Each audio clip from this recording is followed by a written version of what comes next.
नाशिक शहरात तोतया पोलीस बनून ज्येष्ठ महिला आणि निष्पाप नागरिकांना लक्ष्य करणाऱ्या इराणी गँगला अखेर जोरदार झटका बसला आहे। नाशिक रोड गुन्हे शाखेने अंबवली तालुका कल्याण येथे सापळा रचत सराईत जाफर मालिक सय्यद उर्फ संजू इराणी या सराईतास अटक केली।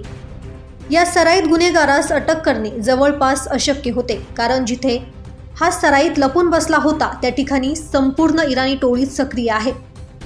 गुन्हेगारास आणायचे म्हटल्यास महिलांमध्ये येतात। इराणी टोळीतील लोक पोलिसांवर दगडफेक करतात आणि अशाच स्वरूपाच्या गुन्ह्यांची उकल करण्यासाठी गेलेल्या पिंपरी चिंचवड पोलिसांवर या ठिकाणी दगडफेक झाली होती।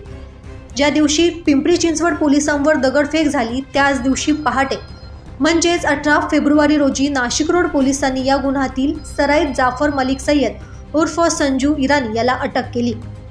अर्थात नाशिक रोड पोलिसांना ही कारवाई करताना अडचण आली, पण पोलिसांनी मोठ्या धैर्याने, हुशारीने आणि जीव धोक्यात घालत ही धाडसी मोहीम फत्ते पाडली। याचबाबत आमच्या प्रतिनिधीने नाशिक रोड पोलीस स्थानकाचे PSI संदीप पवार यांच्याकडून अधिक जाणून घेतला आहे। पाहूयात। नाशिकमध्ये गुन्हेगारांचा वावर कमी व्हावा यासाठी नाशिक पोलिसांनी जी आहे ती सुरुवात केलेली आहे। कोम्बिंग ऑपरेशन असेल किंवा मग पेट्रोलिंग असेल आणि कायद्याच्या बालेकिल्ल्याची कन्सेप्ट जी आहे ती वेगळी सांगायला नको, पण ह्याच ज्या पोलीस प्रशासनाच्या कारवाईचा आहे जो काही गुन्हेगार फायदा घेताना दिसून येत आहे। यामध्ये काही गुन्हे असे समोर आलेले आहेत नाशिकमध्ये।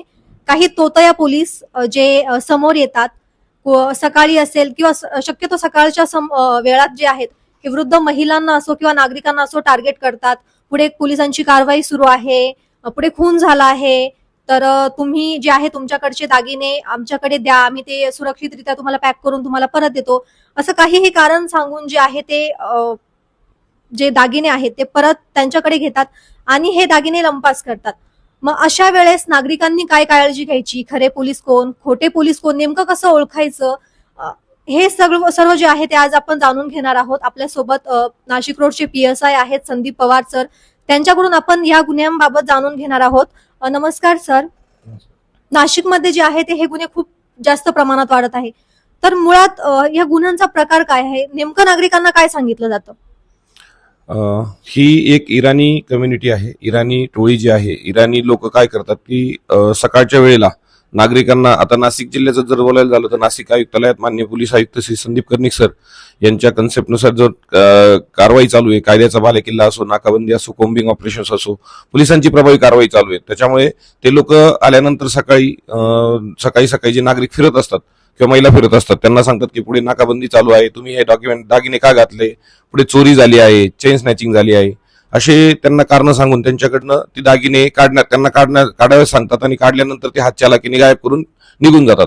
असे प्रकार वारंवार घडले होते। त्याबाबत नागरिकांच्या खूप तक्रारी प्राप्त झाल्या होत्या। त्यामुळे माननीय पोलीस आयुक्त यांनी दिलेल्या आदेशाप्रमाणे आम्ही CCTV असो, तांत्रिक विश्लेषण बाब असो किंवा आमचे मानवी कौशल्य असो, आमच्या टीमने त्याचे CCTV फुटेजच्या आधारे त्यांचे फोटो क्लिअर केले आणि तो इसम जो आहे तो इराणी असल्याचं आम्हाला निष्पन्न झालं। आतापर्यंत साधारण नाशिकमध्ये किती गुन्हे घडलेले आहेत आणि किती समोर आणलेले आहेत?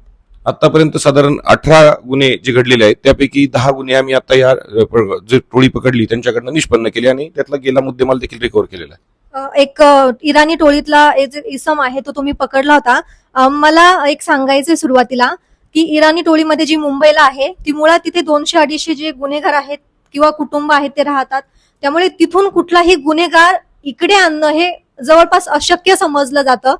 पण नाशिक पोलिसांचं खरंच कौतुक आहे की त्यांनी या गुन्ह्यातला जो मुख्य आरोपी आहे इराणी टोळीतला, तर तो त्यांनी तिथे जाऊन त्याला आणलं।